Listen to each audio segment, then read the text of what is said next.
ஜீவனுள்ள தேவனை ஆராதிப்பதற்கு அருகதை உள்ளவர்கள் யூதர்கள் என்றுதான் எண்ணப்பட்டார்கள்.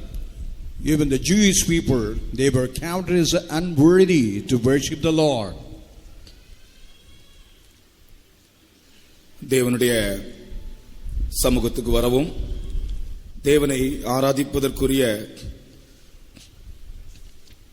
பிரமாணங்களையும் சட்டதிட்டங்களையும் ஆண்டவரிடத்திலிருந்து பெற்றுக்கொண்டவர்கள் இந்த யூதர்கள் தான்.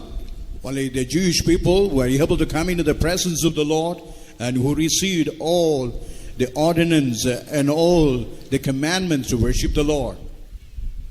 அவர்கள் தேவனுக்கு ஆராதனை செய்ய வேண்டிய ஒழுங்குகளையும் முறைமைகளையும் தேவன் அவர்களுக்கு சொல்லிக் கொடுத்தார்.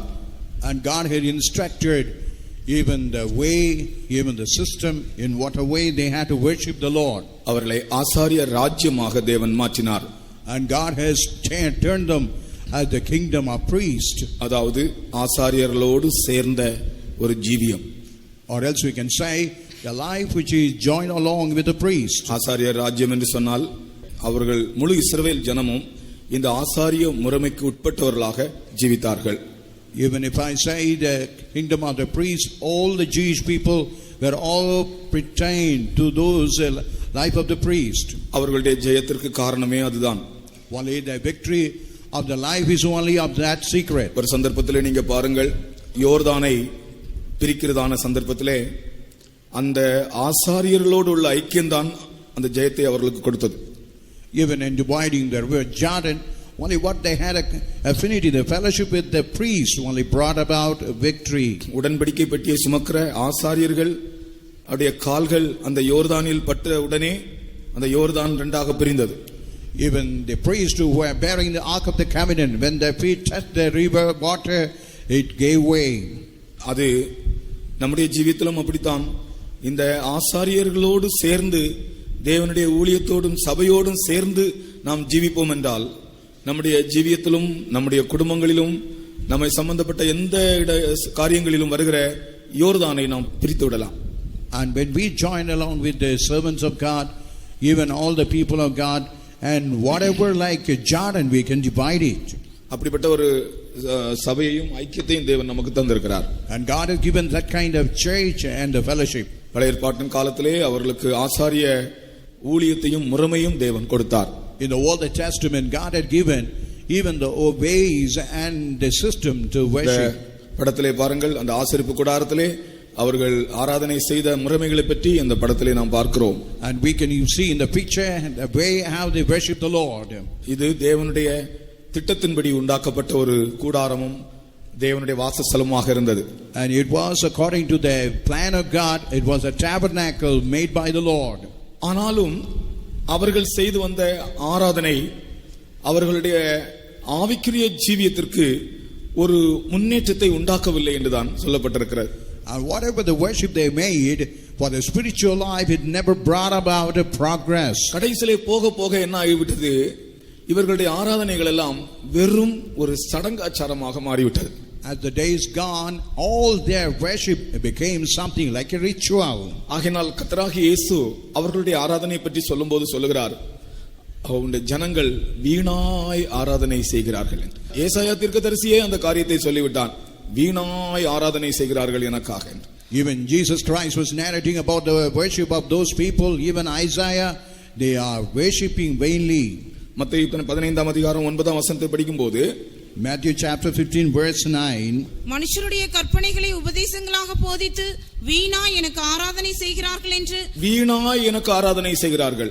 அப்ப அவங்க ஆராதனை வீணாக இருந்தது. காரணம், உதடுகளால் அவர்கள் கர்த்தரை துதித்தார்கள், இருதயத்திலே கர்த்தரோடு ஐக்கியம் இல்லை. And they had a vain worship, and they just only by the lips they praised God, but out of the heart they were away. இந்த ஜனங்கள் தங்கள் வாயினால் என்னிடத்தில் சேர்ந்து தங்கள் உதடுகளினால் என்னை கனம் பண்ணுகிறார்கள், அவர்கள் இருதயமோ எனக்கு தூரமாய் விலகி இருக்கிறது. அவர்களுடைய இருதயம் எனக்கு தூரமாய் விலகி இருக்கிறது என்று மனுஷருடைய கற்பனைகளை உபதேசங்களாக போதித்து வீணாய் எனக்கு ஆராதனை செய்கிறார்கள் என்று ஏசாயா தீர்க்கதரிசி நன்றாய் சொல்லி இருக்கிறான் என்றார். ஏசாயா தீர்க்கதரிசி சொல்லி இருக்கிறான். ஏசாயா தீர்க்கதரிசி எங்க சொல்லி இருக்கிறான்? ஏசாயா 29:13. 29:13. இந்த ஜனங்கள் தங்கள் வாயினால் என்னிடத்தில் சேர்ந்து இந்த ஜனங்கள் தங்கள் வாயினால் என்னிடத்தில் சேர்ந்து தங்கள் உதடுகளினால் என்னை கனம் பண்ணுகிறார்கள். அவர்கள் இருதயமோ எனக்கு தூரமாய் விலகி இருக்கிறது. அவர்கள் எனக்கு பயப்படுகிற பயம் மனுஷராலே போதிக்கப்பட்ட கற்பனையாயிருக்கிறது. பாருங்கள், உண்மையான ஒரு தெய்வ பயம் இல்லை, மனுஷரால் கற்பிக்கப்பட்ட ஒரு போதனை போல இருந்தது. அது அவர்களுடைய தெய்வ பயம் உண்மையாக அவர்களிலே இல்லை. But truly they do not have the fear of the Lord, but they had a precept of women taught by men. அப்ப தெய்வ பயம் இல்லாமல் அவர்கள் ஆராதனை செய்தார்கள். And they worship the Lord without the fear of the Lord. தெய்வ பயம் இல்லாமல் ஒரு மனுஷன் ஆராதனை செய்வான் என்றால், if anybody worship the Lord without the fear of the Lord, அவனுடைய ஆராதனை வீணாக இருக்கும். his worship would be vain. ஆகையால் தான் நாம் கர்த்தருடைய சமூகத்துக்கு வரும்போது எப்படி வர வேண்டும்? That's why whenever we come into the presence of the Lord, we had to come. பயத்துடனே கர்த்தரை சேவியுங்கள், நடுக்கத்துடனே களி கூறுங்கள். And we had to serve him with the trembling, and we had to rejoice in him. பயத்துடனே கர்த்தரை சேவியுங்கள், நடுக்கத்துடனே களி கூறுங்கள். And you had to really with all fear serve the Lord, with all trembling you had to rejoice. தேவனை ஆராதிப்பதற்கு நமக்கு ஒரு தேவ பயம் வேண்டும். To worship the Lord we need the fear of the Lord. ஆனால் இஸ்ரவேல் ஜனங்கள் காலப்போக்கிலே அவர்கள் ஆராதித்தார்கள், ஆனால் அவர்கள் தெய்வ பயம் இல்லாமல் ஆராதித்தார்கள். Even the Israelites, they worship the Lord. In the latter days they worship the Lord without the fear of the Lord. நான் அடிக்கடி சொல்லுகிற ஒரு காரியம், தேவ சமூகத்துக்கு நான் வரும்போது எப்படி வர வேண்டும் தெரியுமா? ஒரு பெரிய தொகை கடன்பட்டவன் அந்த கடனை செலுத்த நிர்வாகம் இல்லாமல் இருக்கும்போது அவனுக்கு கடன் கொடுத்தவனிடத்துல எப்படி போவான், அதே போல நான் வர வேண்டும். So whenever I say about the worship, whoever had a great debt, when he is not in a position to pay, while he reached the presence in such a way, we had to come into the presence of the Lord. வெட்கத்தோடு வர வேண்டும். We had to come with all shame. பயத்தோடு வர வேண்டும். And we had to come with all fear. கர்த்தருடைய நாமத்துக்கு ஸ்தோத்திரம். Praise to the holy name. அப்ப இந்த ஜனங்கள் எனக்கு வீணாய் ஆராதனை செய்கிறார்கள் என்று ஏசாயா தீர்க்கதரிசி சொல்லுகிறார். Even the prophet Isaiah says, these people worship vainly. பழைய ஏற்பாட்டின் காலத்திலேயே இந்த ஆராதனை அவர்களுக்கு வீணான ஆராதனையாய் மாறிவிட்டது. Even in the Old Testament, this worship had turned to be something a vain worship. நீங்கள் ஆலயத்துக்கு போவதும் நீங்கள் ஆராதனை செய்வதும் வீணாக இருக்கக்கூடாது. Even going to the church and worship the Lord should never be a vain one.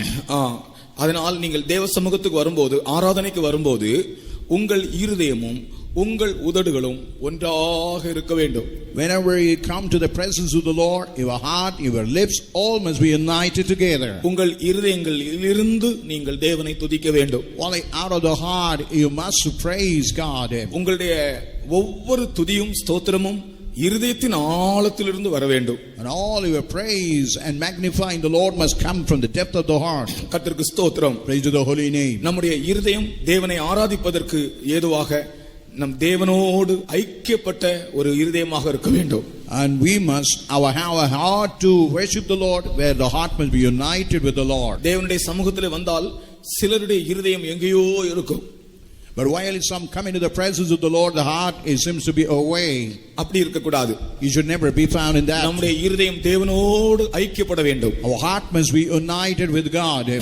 நம்முடைய இருதயம் தேவனுக்கு அந்நியமான ஒரு காரியத்தை யோசித்துக் கொண்டிருக்க கூடாது. Our heart should never think anything, something strange. வேற ஒரு காரியமும் நம்முடைய மனதில் வரக்கூடாது.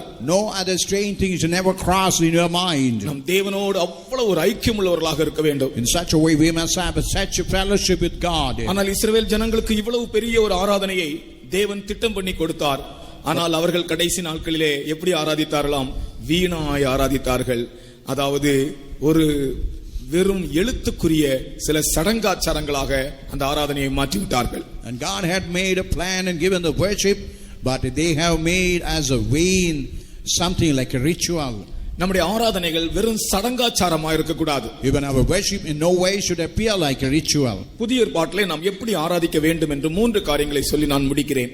And in the New Testament, how we had to worship, I want to tell about 3 things and conclude.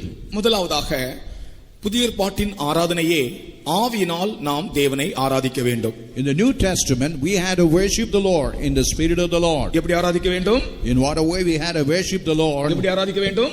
In what way we had to worship him? சொல்லுங்க. ஆவியினால் தேவனை ஆராதிக்க வேண்டும். And we had to worship him by the Spirit. ஏனென்றால் தேவன் ஆவியாய் இருக்கிறார். Because the Lord God is in spirit. அவரை தொழுது கொள்கிறவர்கள் ஆவியோடும் உண்மையோடும் தொழுது கொள்ள வேண்டும். And whosoever worship him, they must worship in the spirit and truth. கர்த்தருக்கு ஸ்தோத்திரம். Praise to the holy name. அப்போ தேவனை ஆராதிப்பதற்கு நமக்கு ஆவி தேவை.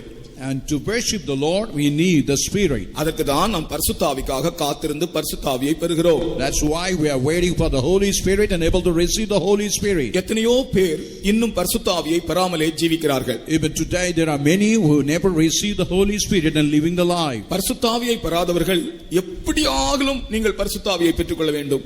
ஏனென்றால் ஆவியிலே தான் நாம் தேவனை ஆராதிக்க வேண்டும். If you have not received the Holy Spirit, you have to receive the Holy Spirit. We have to worship the Lord only by the Spirit. தேவன் அவருடைய ஆவியை நமக்கு எதற்காக தருகிறார்? Why the Lord God is giving His Spirit to us? அவருக்கு நாம் ஆராதனை செய்யும்படியாக. Only to worship the Lord. அவருக்கு நாம் worship பண்ணும்படியாக. Only to worship our God. பாவத்தில் இருந்த ஒரு மனுஷன் பாவத்திலிருந்து விடுதலையாக்கப்பட்டு அல்லது விழுந்து போன ஒரு மனிதன் அந்த நிலைமையிலிருந்து விடுதலையாக்கப்பட்டு அவனுடைய இருதயம் சுத்திகரிக்கப்பட்டு அந்த ஆவியை பெற்று அந்த ஆவியிலே தான் தேவனை worship பண்ண வேண்டும். And whoever be under sin, when he get delivered, whoever fallen who have been delivered, with that spirit he must be worshiping the Lord. கர்த்தர் சொல்கிறார், மாம்சமான யாவர் மேலும் என் ஆவியை ஊற்றுவேன். Even the Lord God says, upon all flesh I will pour out my spirit. ஆதாமை பற்றி சொல்லும்போது உங்களுக்கு நான் ஏற்கனவே சொல்லி இருக்கிறேன். ஆதாம் மண்ணிலிருந்து தான் உண்டாக்கப்பட்டான். ஆனால் தேவனுடைய சாயலிலே ரூபத்திலே உண்டாக்கினார். ஆனால் ஆதாம் விழுந்த பிறகு அவன் மண்ணானவன் என்று அழைக்கப்பட்டான். And even Adam was made out of the image and form of the Lord. When he had fallen, he was called as a man of the dust. ஆதாம் என்று சொன்னாலே சிவந்த மண் என்று அர்த்தம். Even Adam mean it is a red soil. அவன் மண்தான், மண்ணிலிருந்து உண்டானவன் தான்.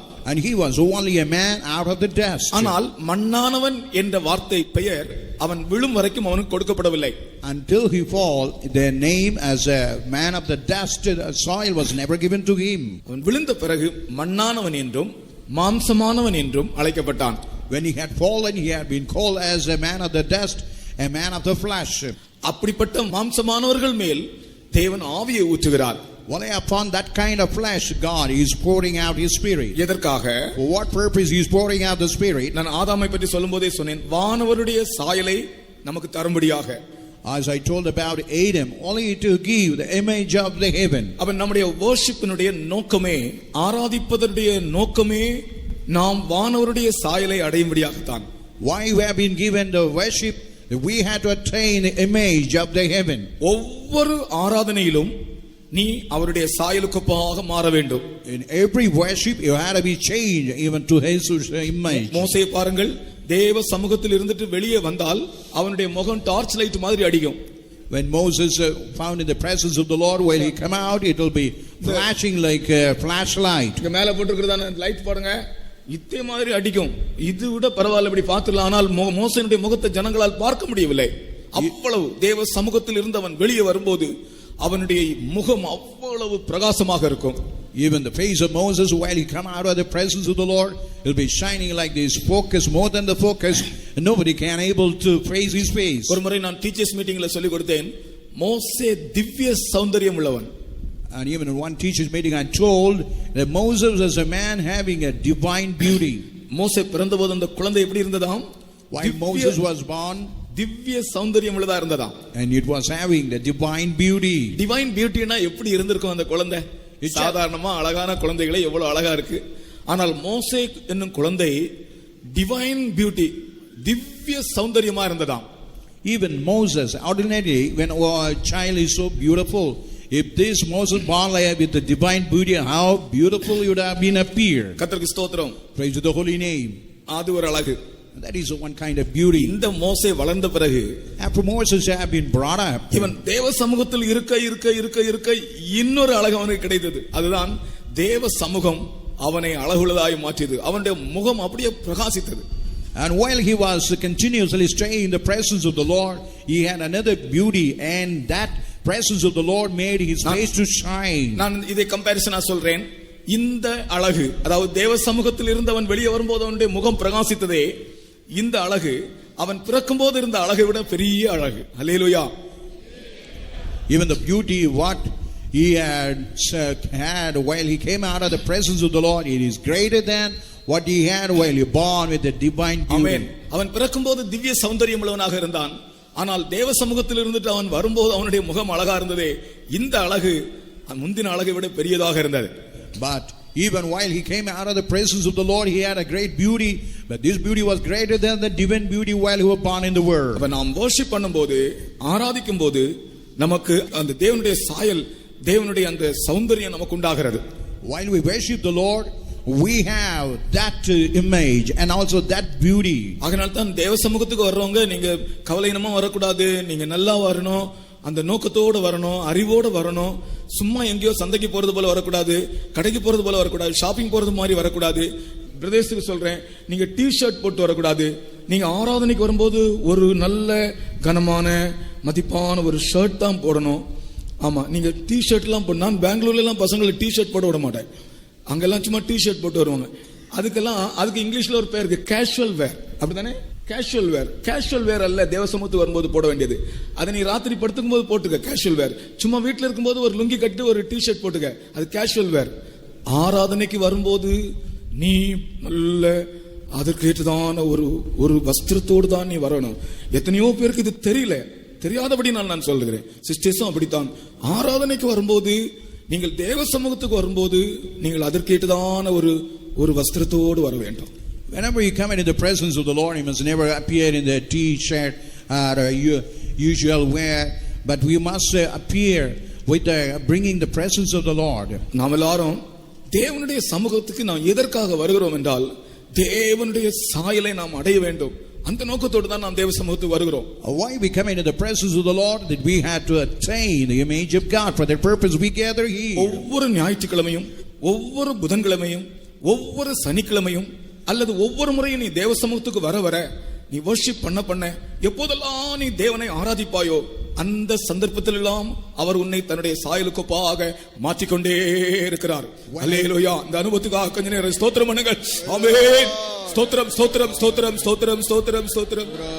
அவரை நாம் ஆராதிப்பதற்காகத்தான் ஆவி நமக்கு கொடுக்கப்படுகிறது.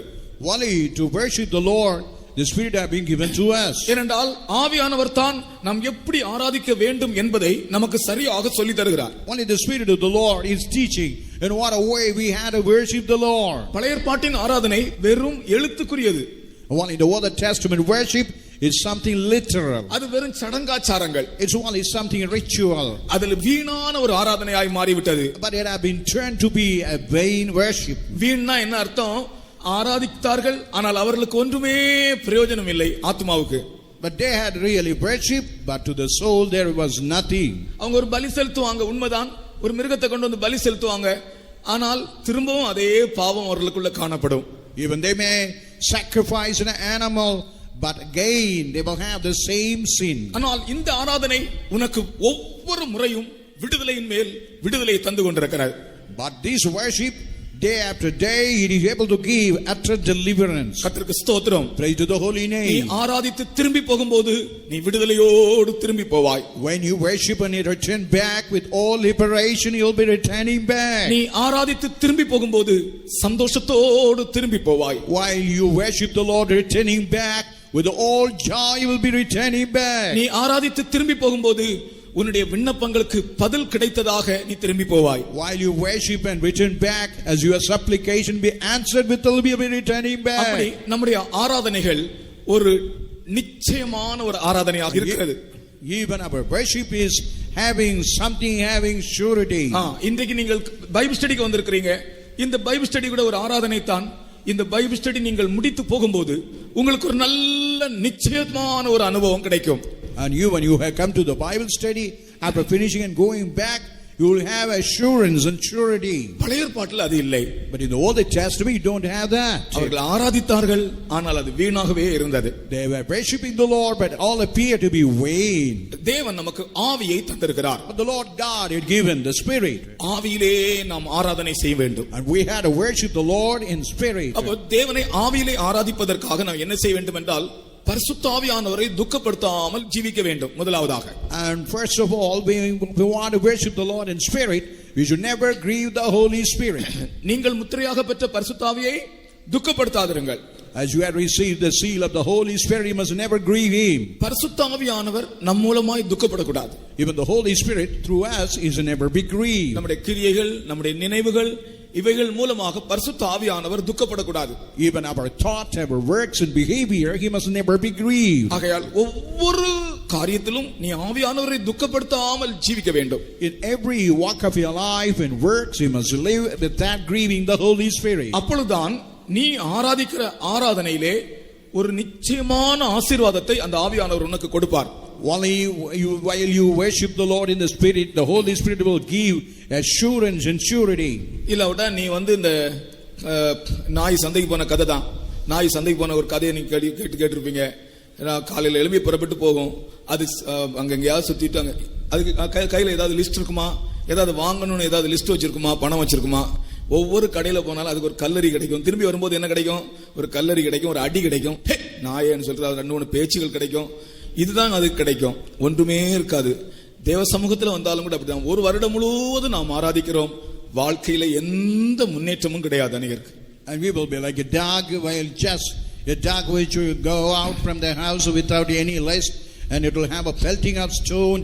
With that we will be worship the Lord without any plan. ஆவியானவர் தேவனுடைய அந்த அனுபவங்களை நாம் பெற்றுக்கொள்ளும்படி நமக்கு உதவி செய்கிறார். Even the Spirit of the Lord is always enabling us to get the experience of the Lord. ஒரு மனிதனுக்கு அவர் உதவி செய்கிறார். And He is the Lord. He is able to aid a man. அவர் கைட் பண்ணுகிறார். And He is able to guide him. ஒரு புதிய இடத்தில் நீ போகும்போது அங்க இருக்கிற வழிகள், ரோடெல்லாம் உனக்கு தெரியாது, பாதை தெரியாது. அங்க யாரிடத்திலாவது கேட்கும்போது ஒரு நல்ல ஆள் உனக்கு சரியான பாதை சொல்லி தருகிறது போல ஆவியானவர் உன்னை கைட் பண்ணுகிறார். Even when you go for a new place, you will never understand the way or place. Somebody direct and guide in such a way. The Holy Spirit is also guiding you. ஆவிக்குரிய காரியங்கள் எது உனக்கு மறைபொருளாக இருக்கிறதோ அதை ஆவியானவர் உனக்கு நல்ல விதத்திலே சொல்லி தருகிறார். And even whatever the spiritual thing which is mysterious, and the Holy Spirit is able to teach you in the proper way. பிலிப்பியர் 3 அதிகாரம் 3 வசனம் படிங்கள். Let us turn to Philippians chapter 3 verse 3. ஆவியிலே நாம் ஆராதிக்க வேண்டும். And we had to worship the Lord in the Spirit.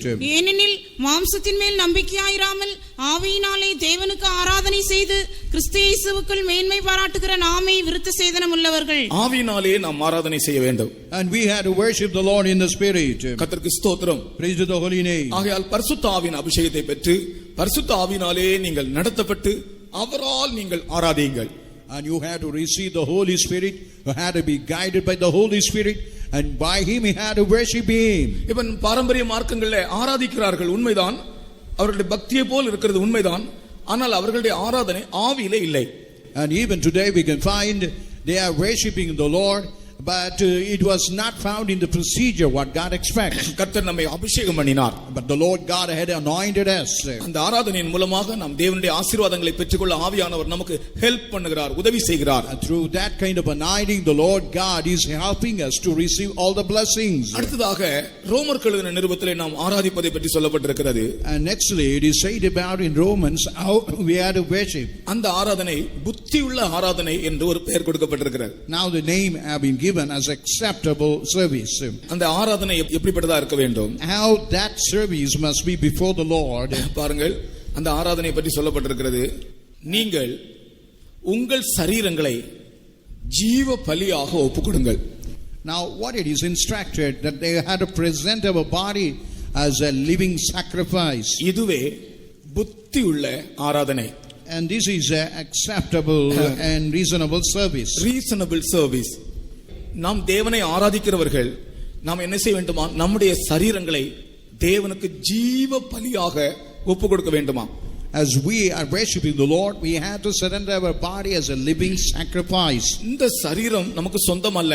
Even this body never belonged to us. இந்த சரீரத்தை நாம் ஜீவ பலியாக ஆண்டவருக்கு ஒப்பு கொடுக்க வேண்டும். And this body we had to surrender to the Lord as a living sacrifice. அப்படிதான் எத்தனையோ பேர் இந்த சரீரத்தையும் கூட ஆண்டவருக்கு என்று பலியாக்கினார்கள். And like that, to many they have made this body as a sacrifice for the Lord. அதுக்கு அப்போஸ்தலனாகிய பவுல் சொல்கிறார், it is a reasonable service. Even Apostle Paul say that it is something a reasonable service. ரீசனபிள்னா பாருங்க, இப்ப நம்ம சாதாரண சொல்லுவோம், இந்த கடையில வாங்காத, அந்த கடையில் நல்ல ரீசனபிள் ரேட்டா இருக்கு சொல்லுவோம், பாத்தீங்களா? இந்த கடையில வாங்காது, அந்த கடையில நல்ல ரீசனபிள் ரேட், அங்க வாங்கு. ரீசனபிள்னா ரொம்ப அநியாயம் இல்ல, ரொம்ப கூடுதல் இல்ல. நம்முடைய சரீரத்தை ஆண்டவருக்கு பலியாக்கினாலும் கூட அது கூட ரீசனபிள் தான், ஒன்னும் அதிகம் இல்லை. விளங்குச்சா? புரிஞ்சுட்டு வாங்க, கை உயர்த்துங்க. நம்ம ஏதோ ஆண்டவருக்காக செய்த ஏதோ ஒரு சின்ன காரியத்தை செய்த உடனே ஐயோ நான் இவ்வளவு செய்துட்டேன்னு சொல்றோம். ஆனால் பவுல் சொல்கிறார், உன் சரீரத்தை நீ பலியாக கொடுத்தாலும் அது கூட ரொம்ப அதிகம் ஒண்ணும் இல்லை, அது கூட ரீசனபிள் தான். நீ செய்ய வேண்டியதான ஒரு ரீசனபிள் காரியம் தான் அது. And even surrendering the body as a sacrifice, it is something like a reasonable service. கர்த்தருக்கு ஸ்தோத்திரம். Praise to the holy name. இந்த பிரபஞ்சத்துக்கு ஒத்த வேஷம் தெரியாமல், and we should never be conformed to the present world. கர்த்தரை ஆராதிக்கிறவர்கள் இந்த பிரபஞ்சத்துக்கு ஒத்த வேஷம் தெரியாமல், and whosoever worship the Lord, they must never be conformed to the fashion of this world. நாம் ஆராதிக்கும் போது இதெல்லாம் கவனிக்க வேண்டும். And while we worship the Lord, we have to consider all these things. நம்முடைய வேஷங்கள் எப்படி இருக்கிறது, even our fashion, our fashions, how it appear. நம்முடைய வேஷம் எப்படி இருக்கிறது? இந்த உலகத்துக்கு ஒத்ததான வேஷம் இருக்கிறதா? Our guise and our fashions, it is something conformable to the world. இது கூட ஆராதனையின் போது நாம் முக்கியமாக கவனிக்க வேண்டிய ஒரு விஷயம். Even while we worship the Lord, these are the matter where we had to consider deeply. இந்த உலகத்துக்கு ஒத்ததான ஒரு அலங்கரிப்பு நமக்கு தேவையில்லை. And we need not have any kind of adornment which is conformable to this world. உலகத்துக்கு ஒத்ததாய் நம்மை நாம் அலங்கரித்து தேவனை நாம் ஆராதனை செய்தால் அந்த ஆராதனை வீணான ஆராதனையாய் போய்விடும். And when we just adorn with the worldly guise, and our worship will be இந்த உலகத்துக்கு ஒத்த வேஷம் தெரியாமல், that we never conformed to this world. நாம் தான் இத பத்தி நம்ம ரொம்ப கண்டிப்பா பேசுகிறோம். And we are speaking very strictly about this subject. பெங்களூர்ல ஒரு சபை இருக்கு, ஆயிரக்கணக்கில் ஜனங்கள் போறாங்க. அங்க என்னன்னா, நீங்க உங்களுக்கு விருப்பமானபடி நீங்கள் எப்படியும் நீங்க உடுத்தலாம், நீங்க போடலாம், அதை பற்றி பிரச்சனையே இல்லை, அதை அவங்க தொடவே மாட்டாங்க. அதனால ஜனங்கள் என்ன செய்யறாங்க, 3000 பேர் 4000 பேர் 5000 பேர் போறாங்க. Even in Bangalore there is one church, there are 3000 people, as they never be strict about wearing any kind of dress or anything. ஆனால் இங்கே சொல்லப்பட்டிருக்கிறது, நீங்கள் இந்த பிரபஞ்சத்துக்கு ஒத்த வேஷம் தெரியாமல். But what did he say here? That you must never be conformed to this world. தேவனை ஆராதிக்கக்கூடிய ஒரு மனுஷன், the man who is ever worshiping the Lord, அவன் கண்டிப்பாக தன்னுடைய வேஷத்தை பற்றி கண்டிப்பாக நினைக்க வேண்டும். He must be very much considerable about the fashion.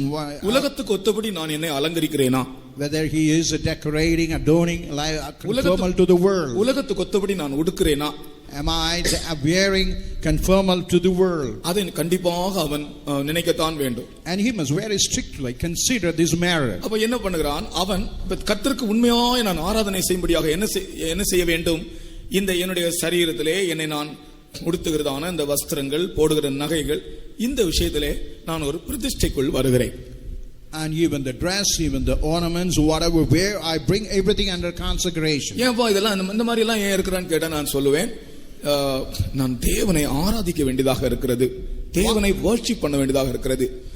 தேவனை வர்ஷிப் பண்ண வேண்டுமானால் இந்த பிரபஞ்சத்துக்கு ஒத்த வேஷம் இருக்கக்கூடாது. ஆகையினால் தான் நான் இப்படி இருக்கிறேன் என்று சொல்ல வேண்டும். And we had to say, I am found only in these guys because I must never conformable to the world. I had to worship the Lord. நீங்கள் கோவாவுக்கு நீங்கள் போனீங்களானா, கோவாவில் உள்ள ஜனங்கள் அந்த உடை நடை வஸ்திரங்கள் எல்லாம் ரொம்ப வித்தியாசமா இருப்பாங்க. வஸ்திரங்கள் ரொம்ப ஸ்டைலா இருப்பாங்க.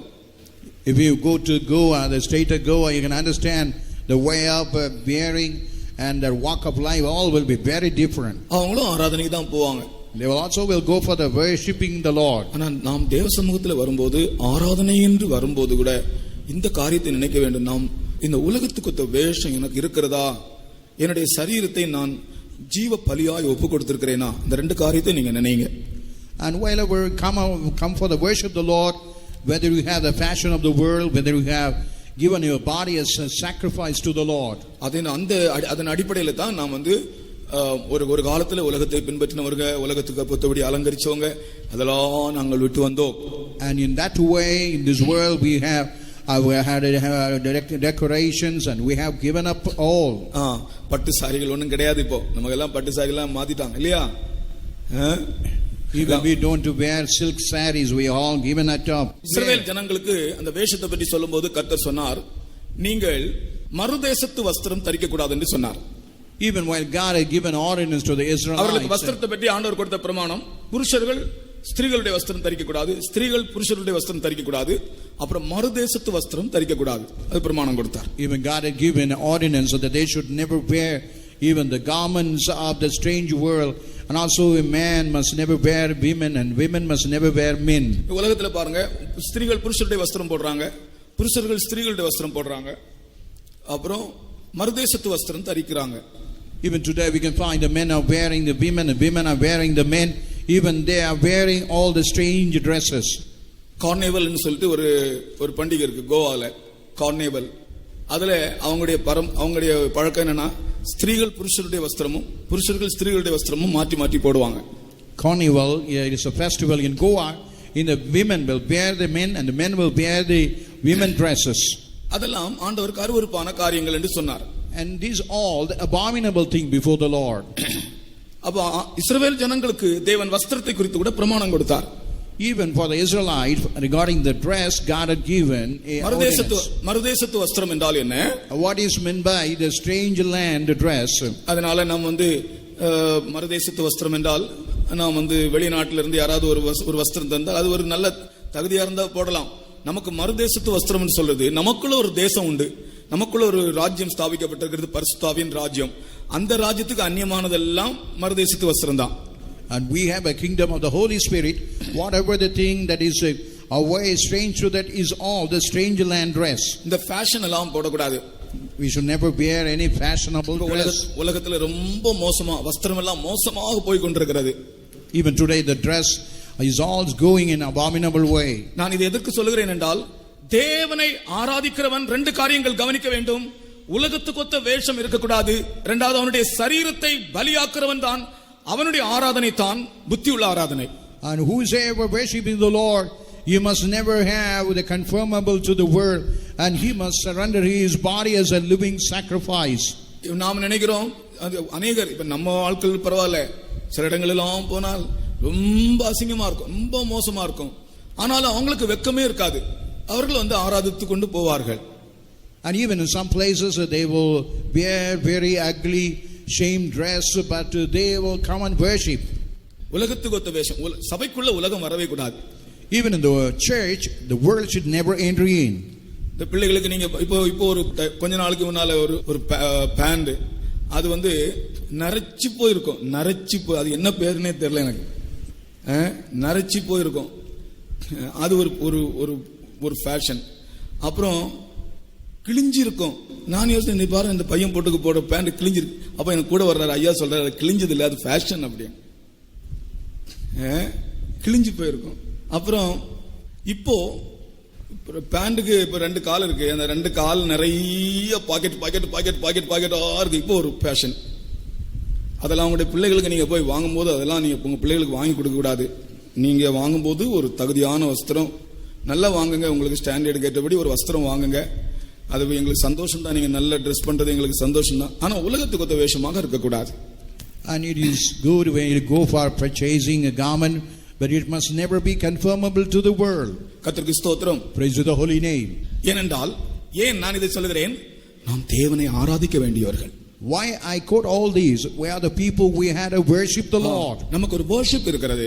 And we do have a worship. அந்த worship உனக்கு நன்மையாக மாற வேண்டும் என்றால், நீ இந்த பிரபஞ்சத்துக்கு ஒத்த வேஷம் தரிக்க கூடாது. If that worship tend to be a good thing, that you must never be conformed to this world. கர்த்தருக்கு ஸ்தோத்திரம். Praise to the holy name. சரீரத்தை நீ பலியாய் கொடுக்க வேண்டும். And you have to surrender your body as a living sacrifice. உங்களுடைய சரீரம் உங்களுடையது அல்ல. Your body never belong to you. இந்த சரீரத்தை நாம் ஆண்டவருக்கு பலியாக ஒப்பு கொடுக்க வேண்டும். And we have to surrender this body even to the Lord. அப்ப ஆண்டவரை ஆராதிக்கிறவர்கள் தங்கள் சரீரங்களை பலியாக ஒப்பு கொடுத்தவர்கள். And whoever worshiping the Lord, they have surrendered the body to the Lord. உங்களுடைய சரீரம் தேவனுடைய ஆலயமாக இருக்கிறது. Your body is the temple of God. ஆகையால் இந்த சரீரத்தை நாம் ஆண்டவருக்கு பலியாய் ஒப்பு கொடுக்க வேண்டும். Even this body we had to surrender as a sacrifice to the Lord. இது இந்த சரீரம் ஆண்டவருக்கு ஒப்படைக்கப்பட்ட சரீரம். this body is something as surrendered to the Lord. கர்த்தருக்கு ஸ்தோத்திரம். Praise to the holy name. அந்த பிரதிஷ்டையோடு நீ தேவனை ஆராதித்தால் கண்டிப்பாக இந்த ஆராதனை உனக்கு ஒரு அர்த்தமுள்ள ஆராதனையாக இருக்கும். With that consecration, when you worship the Lord, then worship will have a great reason behind. ஆமென். ஒரு நல்ல மீனிங்கா இருக்கும் அது. And you will having a great meaning behind. அது இல்லாவிட்டால் உன்னுடைய ஆராதனை அர்த்தமற்ற ஆராதனை. If not, your worship will be something without any reason. கர்த்தருக்கு ஸ்தோத்திரம். Praise to the holy name. உன்னுடைய ஆராதனைக்கு ஒரு மீனிங் உண்டு. Even your worship is having a great meaning behind. நீ இந்த சரீரத்தை தேவனுக்கென்று பலியாக ஒப்புக் கொடுக்காவிட்டால் உன்னுடைய ஆராதனை அர்த்தமுள்ள ஆராதனையாக காணப்படாது. If you never give a body as a sacrifice, your service worship will never be reasonable. அப்படி ஒப்புக் கொடுக்கப்பட்ட சரீரம் தான் கடைசி நாட்களிலே கர்த்தர் எழுப்புவார். Only that kind of surrendered body in the last day, God will make it to rise. இயேசு என்ன சொன்னார்? What Jesus Christ was saying, இந்த அப்பத்தை புசித்து என்னுடைய பாத்திரத்தில் பானம் பண்ணுகிறவனுக்கு ஜீவன் உண்டு, அவனை நான் கடைசி நாளில் எழுப்புவேன். and whosoever you take this bread and take this cup, and you will have a life in the last day, I will raise him up. ஆமென். அந்த ஆபிரகாமுடைய மகன் அந்த பலிபீடத்தில் கிடக்கிறது பாருங்கள். You just see Abraham's son who is lying on the altar. இதுபோல நம்முடைய சரீரத்தை நாம் ஒப்புக் கொடுக்க வேண்டும். In such a way we have to surrender our body to the Lord. அப்படிப்பட்டவர்களை தான் கடைசி நாளில் கர்த்தர் எழுப்புவார். One is the kind of people in the last days God will be raising them up. உன்னுடைய சரீரத்தினுடைய விருப்பங்களுக்கோ அல்லாவிட்டால் உன்னுடைய சரீரத்தினுடைய வாஞ்சைகளுக்குன்படியோ நீ ஜீவித்தால் உன்னுடைய ஆராதனை வீணாக இருக்கும். If you live according to the desire of your body and mind, it will be something of vain. கர்த்தருக்கு ஸ்தோத்திரம். Praise to the holy name. இதை குறித்து நீங்கள் அதிகமாக ஆழமாக உங்களுடைய வீடுகளில் போய் சிந்தித்துக் கொள்ளுங்கள், தியானித்துக் கொள்ளுங்கள். You just go to your home and deeply think about and meditate about these matters. இந்த சரீரம் நாம் தேவனுக்கென்று ஒப்புக் கொடுக்கப்பட்ட சரீரம். This body is something is surrendered to the Lord. அப்படி அந்த உணர்வோடு ஆராதனை செய்யுங்கள். With that sensation you must worship the Lord. அடுத்ததாக எபிரேயர் 12 அதிகாரம் 28 வசனத்திலே நாம் படிக்கிறோம். And even Hebrews 12:28, நாம் எப்படி அவருக்கு ஆராதனை செய்ய வேண்டுமா? in what a way we had to worship our Lord. அவருக்கு பிரியமாக ஆராதனை செய்ய வேண்டுமா? And we had to worship very acceptably. ஆதலால் அசைவில்லாத ராஜ்யத்தை பெறுகிறவர்களாகிய நாம் பயத்தோடும் பக்தியோடும் தேவனுக்கு பிரியமாய் ஆராதனை செய்யும்படி பயத்தோடும் பக்தியோடும் பிரியமாய் ஆராதனை செய்யும்படி இந்த மூன்று அனுபவங்களுக்கு என்ன தேவை? கிருபையை பற்றிக்கொள்ள கிருபையை பற்றிக்கொள்ள கடவோம். அப்ப நான் சொல்லுகிறேன், புதிய ஏற்பாட்டு ஆராதனை என்பது கிருபையின் ஆராதனை. What I want to tell, the New Testament worship is a worship of grace. சகோதரனே சகோதரியே, உன்னுடைய வாழ்க்கையிலே ஆண்டவருடைய கிருபையை நீ பெற்றுக்கொண்டவனாய் இருந்தால் அப்பொழுதுதான் பயத்தோடும் பக்தியோடும் பிரியமாய் நீ ஆராதனை செய்ய முடியும். Only when you have obtained the grace from the Lord in these days you can worship the Lord with the fear, with the reverence. பிரியம்னு சொன்னா ஆண்டவர் நாம் வந்து வர்ஷிப் பண்றதுல பிரியப்படணும். And acceptable means நாம் வந்து என்னமோ சொல்லிட்டு செய்துட்டு போயிடுறோம், ஆனால் ஆண்டவர் அந்த ஆராதனையிலே பிரியப்பட வேண்டும். And we may worship, but what the worship we worship, God must be pleased and it must be acceptable. ஆண்டவர் பிரியப்பட்டாரா என்று உனக்கு தெரியுமா? நீ ஆராதித்து திரும்பி போகிறாய், ஆண்டவர் உன் ஆராதனையிலே பிரியப்பட்டாரா என்று உனக்கு தெரியுமா? You are worshiping and returning back. Do you know whether God had accepted and pleased with their worship? அதற்கு என்ன தேவை? For that what it is required. பிரியமாய் நீ ஆராதனை செய்யும்படிக்கு உனக்கு கிருபை தேவை. To worship the Lord with all those acceptable character, we need the grace. நான் நினைக்கிறேன் புதிய ஏற்பாட்டிலே ஆராதனை செய்கிறவர்கள் கிருபை பெற்றவர்கள். And in the New Testament, whoever worship the Lord, they are the people who obtain grace. கிருபையோடு ஆராதனை செய்கிறவர்கள். With the grace, they are worshiping the Lord. இதை நான் பேசும்போதே என்னுடைய சரீரம் புல்லரிக்கிறது. Even when I was speaking about him, thrilled. நீங்கள் ஆராதிக்கும் போது கிருபையோடு ஆராதிக்க வேண்டும். Whenever we worship the Lord with all grace, we have to worship the Lord. புதிய ஏற்பாட்டிலே நம்முடைய வாழ்க்கையை விசேஷமாக்குறதே கர்த்தருடைய கிருபைதான். In the New Testament, what is making our life prominent is only the grace. பழைய ஏற்பாட்டில் கிருபை கிடையாது. But in the Old Testament, we don't have the grace. பழைய ஏற்பாட்டிலே ஒரு இரக்கம் இருந்தது. But in the Old Testament, we had only a mere mercy. கிருபை என்பதே கிறிஸ்துவின் மூலமாய் வெளிப்பட்டது.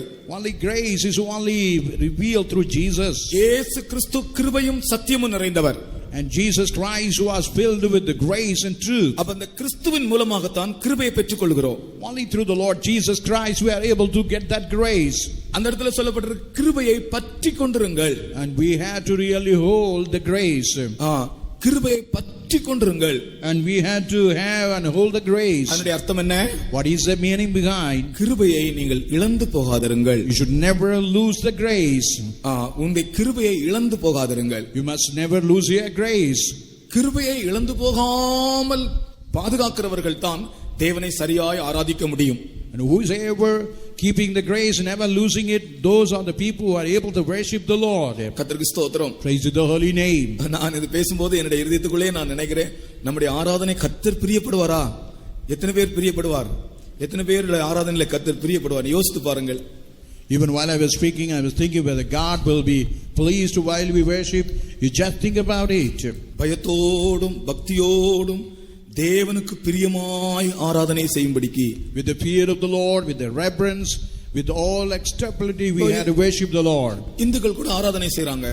Even today Hindu people also worshiping. Buddhist ஆராதனை செய்றாங்க. Even the Buddhists they also doing worship. மார்க்கத்தார் ஆராதனை செய்றாங்க. Even all other religious people do worship. அவங்க பயமும் பக்தியும் இல்லைன்னு சொல்ல முடியாது. We can't say they have no fear, reverence. அவங்க பாருங்க, அவங்க தெய்வத்துக்காக என்னென்ன செய்றாங்க.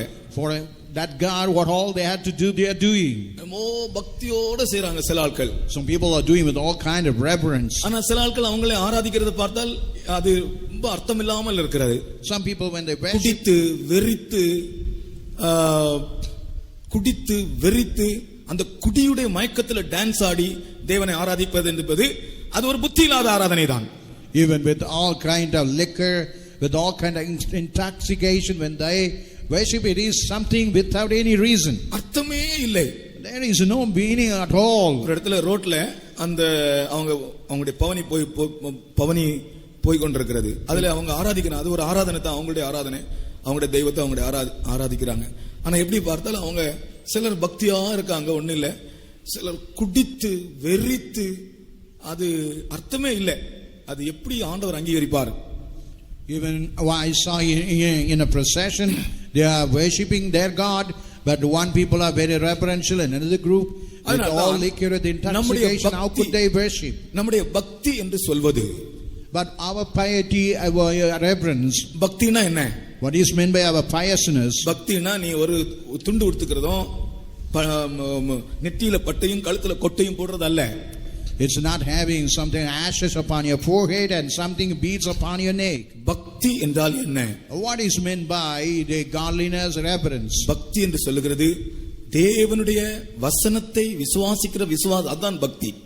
What is meant by reverence? Believing the word of God, that is called the reverence. வாக்குத்தத்தங்களை விசுவாசிப்பதுதான் பக்தி. On believing the promises, it is called the reverence. அதனால தான் சொல்லப்பட்டிருக்கிறது தேவ பக்தியோ இம்மைக்கும் மறுமைக்கும் வாக்குத்தத்தம் உரியது. Even the godliness is even to the present world, even to the next world. Amen. It is something a promise worthy. தேவ பக்தி என்பது வாக்குத்தத்தம் உரியது. Even the godliness, it brings about a promise. வாக்குத்தத்தத்தை விசுவாசிப்பதுதான் பக்தி. And whoever believing the promises, it is called the godliness. நாம் தேவனை ஆராதிக்கும் போது பயத்தோடும் பக்தியோடும் ஆராதனை செய்வதற்காக கிருபையை பற்றி கொள்ளக்கூடும். கிருபையை நீ இழந்து விடாதே. While you worship the Lord with the fear, with the reverence, with the acceptability, you should never lose the grace. கிருபை நஷ்டப்பட்டால் உன்னுடைய ஆராதனை வீணாக இருக்கும். If you lose the grace, your worship will be lost in vain. கர்த்தருக்கு ஸ்தோத்திரம். Praise to the holy name. ஆகையால் தான் கவனமாக இருக்க வேண்டும். That's why we had to be very careful. ஒரு முறை நான் ஒரு பாஸ்டருக்கு உதவி செய்து கொண்டிருந்தேன். அப்பொழுது ஒரு வயதான பாஸ்டர், அவருக்கு குளிப்பதற்காக தண்ணீர் வைத்தேன். ஒரு வெண்கல பாத்திரம் தண்ணி நிரப்பி வைத்துவிட்டு கொஞ்ச நேரத்துக்கு பிறகு போய் பார்த்தால் தண்ணி ஒரு 3 inches 4 inches குறைஞ்சிருக்கும். நான் வைக்கிற லெவல்ல இருந்து ஒரு 4 inches குறைஞ்சிருக்கும். என்னைக்கும் அப்படித்தான். நான் அதை பொருட்படுத்தவே இல்லை. Even while I was ministering a older pastor, I used to just keep a water in a cauldron like, but some 4 inches of water will be decreasing every time. கடைசில ஒரு நாள் நான் இதனுடைய ரகசியம் என்ன என்று அந்த பாத்திரத்தை தூக்கி பார்த்தபோது, But while I want to know the secret why it was decreasing, while I just lift that vessel or the cauldron, அடிப்பாகத்தில் ஒரு சிறிய துளை, even in the lower part of that vessel, there was a small pore was found in. இப்படிதான் நம்முடைய ஜீவியத்தில் கிருபை நஷ்டப்படுகிறது. In such a way, the grace what we have is being lost. கர்த்தர் கிருபை தருகிறார், ஆனால் நீங்கள் இழந்து விடுகிறீர்கள். But the Lord God is giving the grace, but you are losing that. Pavul அப்போஸ்தலன் சொல்கிறார், நான் தேவனுடைய கிருபையை விருதாவாய் பெறாதபடிக்கு. And even Apostle Paul say, even the grace I never received it. நான் தேவனுடைய கிருபையை வீணாக்கவில்லை. I never made away in the grace of God. கர்த்தர் உனக்கு தந்த கிருபையை நீ வீணாக்கினால் நீ தேவனுடைய சமூகத்திலே ஆராதனை செய்வது வீணாக இருக்கும். The grace what God had given, if you had made it vain, if worshiping the Lord will be also vain. ஆகையால் தான் நீ ஆராதிக்க வரும் முன்னதாக எந்தெந்த சந்தர்ப்பத்தில் கர்த்தருடைய கிருபையை இழந்திருக்கிறாய் என்பதை நீ கவனிக்க வேண்டும். Whenever you come for the worship the Lord, in what all the matters you have lost the grace. கர்த்தர் உனக்கு தந்த கிருபையை இழந்திருக்கிறாயா? Have you really lost the grace that have been given by the Lord? கிருபையை பற்றி கொண்டிருக்க கடவோம். And we had to hold that grace. பயத்தோடும் பக்தியோடும் அவருக்கு ஆராதனை செய்யும்படிக்கு, with the fear, with the reverence to worship the Lord. கிருபையை பற்றி கொண்டிருக்க கடவோம். And we had to hold that grace. அப்ப தேவனை ஆராதிக்க வேண்டியவர்கள் கிருபையை நஷ்டப்படுத்தாதவர்கள். The people who ever worship the Lord, they will never lose the grace. கர்த்தருக்கு ஸ்தோத்திரம். Praise to the holy name. கொஞ்ச நேரம் உங்களை நீங்கள் ஆராய்ந்து பாருங்கள். Just for a few minutes you examine yourself. நாம் புதிய ஏற்பாட்டிலே கர்த்தருக்கு ஆராதனை செய்கிறவர்கள். In the New Testament we are the people to worship our God. இந்த ஆராதனைக்கு அர்த்தம் உண்டு. We have a great meaning in this இந்த worship. ஆராதனைக்கு ஒரு நோக்கம் உண்டு. Even this worship is having great intention. இந்த ஆராதனை நம்மை தேவனை போல மாற்றக்கூடியது. Even this worship will make you like God. ஒவ்வொரு ஆராதனையிலும் நாம் தேவ சாயலுக்கு ஒப்பாய் மாறிக்கொண்டே இருக்கிறோம். Even every worship we are changed to the image of God. ஒவ்வொரு ஆராதனையில் நாம் விடுதலையின் மேல் விடுதலை பெற்றுக் கொண்டிருக்கிறோம். Even every worship we are able to get a deliverance out of deliverance. ஒவ்வொரு ஆராதனையிலும் நாம் தேவனோடு கிட்டி சேர்ந்து கொண்டிருக்கிறோம். Even every worship we are able to come closer with the Lord. உங்களுடைய ஆராதனை எப்படி இருக்கிறது? How is your worship before the Lord? இந்த அனுபவங்கள் நீ சாட்சியாய் சொல்ல முடியுமா? Can you say it as something as a witness? நான் ஒரு காலத்திலே பாவியாக இருந்தேன். Once I had been like a sinner. ஆனால் இப்பொழுது நான் தேவனை தொழுது கொள்கிறவனாக இருக்கிறேன். But now I have been made as a man worshiping the Lord. நான் தேவனை தொழுது கொள்கிற என்னுடைய ஆராதனையை கர்த்தர் பிரியப்படுகிறார். Even as I am worshiping the Lord, God is greatly pleased. நீங்க யோசித்து பாருங்க, நீங்க வந்து தேவனை ஆராதிக்கிறீங்களே, இத தேவன் பிரியப்படுவாரான்னு வந்து யோசித்து பாருங்க. You think as you worship the Lord whether God will be pleased and accept it. ஒருவேளை நான் உங்களை பார்த்து அவர் ரொம்ப நல்லவங்க, பாவம், அவர் ரொம்ப பக்தி உள்ளவங்க அப்படி சொல்லலாம். ஆனால் தேவன் சொல்லுவாரா? But I could say they are very godly people, reverential, but would God tell the same? இப்ப நான் உங்களுக்கு ஒரு ஆராதனை செய்கிறேன். But I'm also doing a service. இது கூட ஒரு ஆராதனை தான். This is also one type of a worship. அவருடைய வசனத்தை போதிக்கிறேன். And I'm preaching the word of God. இது ஒரு ஆராதனை தான். It's one type of worship. ஆனால் தேவன் இதை பிரியப்படுவாரா?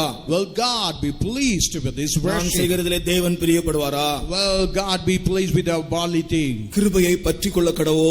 And we had to hold the grace. நீங்கள் கிருபையை இழந்து போக கூடாது. In no way you should lose the grace. கிருபையை இழந்து போனால், if you lose the grace, ஆராதனையும் வீணாக இருக்கும். சும்மா வந்துட்டு போறது போல இருக்கும். ஞாயிற்றுக்கிழமை புதன்கிழமை வந்துட்டு போறது, வெறும் ஆட்டோக்கு கொடுத்த காசு மட்டும் வேஸ்ட், அவ்வளவுதான். வேற ஒரு நன்மை இல்லாம போயிடும். And even coming to Sunday, Wednesday, Saturday, it'll be only paying to the auto, it'll be only a vain. ஆவியோடு கூட நீ ஆவியினாலே தேவனை ஆராதனை செய்தால், but with all grace, with the Spirit, when you worship the Lord, ஒவ்வொரு முறையும் நீ தேவனை ஆராதிக்கிற ஆராதனை உனக்கு லாபமாக மாறும். in every occasion while you worship the Lord, it all going to be a profitable. உனக்கு சுகம் உண்டாகும். You will have a healing. உனக்கு இளைப்பாறுதல் கிடைக்கும். You will have a rest. கர்த்தர் பிரியப்படுவார். And the Lord God will be pleased. கர்த்தருக்கு ஸ்தோத்திரம். Praise to the holy name. மோசே வெளியே வந்தபோது அவனுடைய முகம் பிரகாசித்தது போல, as Moses when he came out, as his face was shining. ஆராதனை முடிந்து நீ போகும்போது உன்னுடைய இருதயம் எல்லாம் பிரகாசமாக இருக்கும். While you finish and go back to your home, your heart and everything will be பெரிய சந்தோஷம் காணப்படும். And you will have a great joy. எந்த ஊழியம் செய்தாலும் Whatever the ministry you do, நீங்கள் கிருபையோடு செய்ய வேண்டும். but you had to do with all grace. எந்த வேலை செய்தாலும் நீங்கள் கிருபையோடு செய்ய வேண்டும். Whatever the work you do, you had to do with all grace. கிருபையை இழந்து போக கூடாது. In no way you should lose that grace. கிருபையை இழந்தால் உங்களுடைய ஆராதனை வீண். If you lose the grace, your worship will be vain. ஏனென்றால் நம்முடைய ஆராதனை கிருபையின் ஆராதனை. Because our worship is a worship of grace. ஆவியின் ஆராதனை. It is a worship of the Spirit. எத்தனை பேர் அந்த ஆராதனைக்காக நன்றி செலுத்துகிறீர்கள் ஆண்டவரே? How many of you are thanking God for this sort of worship for a few minutes? தேவனோடு ஐக்கியப்படட்டும். Let us all, our heart and mind, be united for fellowship with the Lord. தேவனோடு ஐக்கியப்படட்டும். Even our mind be united with the Lord. கர்த்தர் உங்களை ஆசீர்வதிக்கிறார். And the Lord God is blessing you. நம்முடைய ஆராதனை நம்மை தேவனோடு ஐக்கியப்படுத்துகிற ஆராதனை. Even the worship is something uniting us with the Lord. ஆமென். கொஞ்ச நேரம், ஒரு சில நிமிஷங்கள். Only a few minutes, let us worship the Lord. ஆவியில் நிரம்ப வேண்டும். You had to be filled in the Holy Spirit. கிருபையால் நிரம்ப வேண்டும். You had to be filled with the grace. சரீரங்களை ஒப்பு கொடுக்க வேண்டும். And you had to surrender your body. ஆண்டவருக்கு பிரியமான ஒரு ஆராதனை செய்யுங்கள். And you must do acceptable worship. ஆமென். நாம் ஆராதிப்பதெல்லாம் வீணாய் போக கூடாது. Even whatever we worship the Lord should never go vain. Coin தேவனை ஆராதித்தான், கர்த்தர் அவனை அங்கீகரிக்கவில்லை. Even Cain worshiped the Lord, but God never accepted him. பரிசேயன் தேவனுடைய சமூகத்துக்கு வந்தான், தேவன் அவனை அங்கீகரிக்கவில்லை. Even Pharisee came into the presence of the Lord, but God never accepted him. இப்படியே ஒரு 50 ஆராதனை நாம் செய்து நமக்கு பிரயோஜனம் என்ன? If you do that 50 worship, what is the use? பிரயோஜனம் இல்லை. There is no use at all. நம்முடைய ஆராதனையிலே பிரியப்படுகிறாரா என்று உங்களுக்குள்ள ஒரு கேள்வியை கேளுங்கள். You just put a question with God. He is pleased with our worship. ஆமென். சகோதரனே, சகோதரியே, நீ ஒவ்வொரு முறையும் தேவனை ஆராதிக்கிற வேளையிலெல்லாம் தேவனுடைய சாயலை நீ காண்கிறாயா? தேவனுடைய சாயலை நீ அடைகிறாயா? நீ ஆராதனை முடித்து போகும்போது தேவ சாயலால் நிரம்பி போகிறாயா? அதுதான் தேவன் விரும்புகிறார். அதற்கு தான் நாம் தேவனை ஆராதிக்கிறோம். நீ எதற்கு தேவனை ஆராதிக்கிறாய் என்று கேட்டால் நீங்கள் சொல்லுங்கள், நான் தேவனை போல மாற விரும்புகிறேன், அதற்கு தான் நான் தேவனை ஆராதிக்கிறேன் என்று சொல்லுங்கள். ஸ்தோத்திரம், ஸ்தோத்திரம், ஸ்தோத்திரம், ஸ்தோத்திரம், ஸ்தோத்திரம், ஸ்தோத்திரம். இயேசுவே,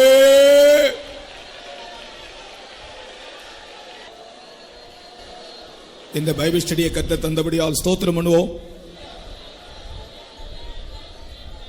தேவனை ஆராதிப்பதற்குரிய நோக்கங்களை நமக்கு தேவன் சொல்லி தந்தபடியால் ஸ்தோத்திரிப்போம். ஒவ்வொரு ஆராதனையிலும் அவருடைய சாயலாய் நம்மை மாற்றிக் கொண்டிருக்கிறபடியால் ஸ்தோத்திரிப்போம். ஸ்தோத்திரம், ஸ்தோத்திரம், ஸ்தோத்திரம், ஸ்தோத்திரம், ஸ்தோத்திரம், ஸ்தோத்திரம், ஸ்தோத்திரம், ஸ்தோத்திரம், ஸ்தோத்திரம், ஸ்தோத்திரம், ஸ்தோத்திரம், ஸ்தோத்திரம், ஸ்தோத்திரம். நாம் பரலோகத்திலும் அவரை ஆராதித்துக் கொண்டே இருப்போம். ஸ்தோத்திரம் பண்ணுவோம்.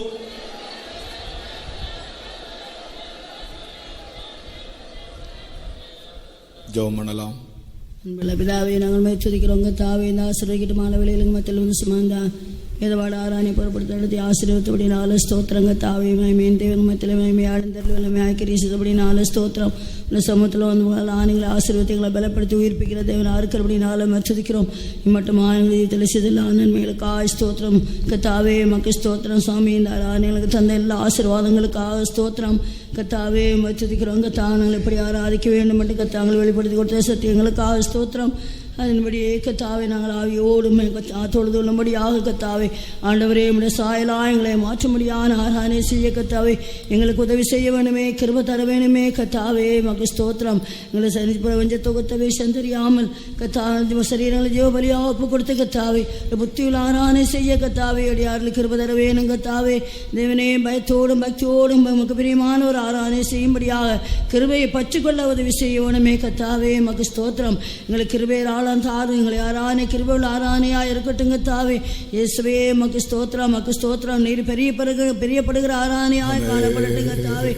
தெய்வமே, அப்படிப்பட்ட ஒரு ஆராதனை நாங்கள் செய்து மகிமைப்படுத்த கத்தாவே கிருபை தரவே கத்தாவே, மக்கு ஸ்தோத்திரம். அதற்கு தடையாருக்கெல்லாம் தடைகளை நீக்கும்படியாக வேண்டிக்கிறோங்க தாவே. தாழ்த்தி உடைய கருத்தலை தரும் வசனத்தின்படி ஜீவிக்க கிருபை தரவே கத்தாவே, மக்கு ஸ்தோத்திரங்க தாவே. தேவ பயத்தோடு ஒரு நிமிஷமும் சமூகத்தில் காணப்பட உதவி செய்யும். இந்த சமூகத்தில் வரும்போதெல்லாம் நாங்கள் பயத்தோடு நடுக்கத்தோடும் காணப்பட கத்தாவே உதவி செய்வோனுமே. கத்தல்ல மாத்திரம் சார்ந்துள்ள உதவி செய்யும், கிருபையை பற்றிக்கொள்ள உதவி செய்யும், காத்துக்கொள்ளும். வசந்தபடி ஜீவிக்க கிருபதாரும் பரிசுத்தப்படுத்தும் முடிய நாளை கண்டு ஆயத்தப்படுத்தும். இயேசுவின் நாமத்தில் கேட்கிறோம் பிதாவே, ஆமென். நம்முடைய கர்த்தராகிய இயேசு கிறிஸ்துவின் கிருபையும் பிதாவாகிய தேவனுடைய அன்பும் பரிசுத்த ஆவியின் ஐக்கியமும் நம் அனைவரோடும் சதா காலங்களிலும் தங்கியிருப்பதாக. அல்லேலூயா, அல்லேலூயா, அல்லேலூயா. ஸ்தோத்திரம்.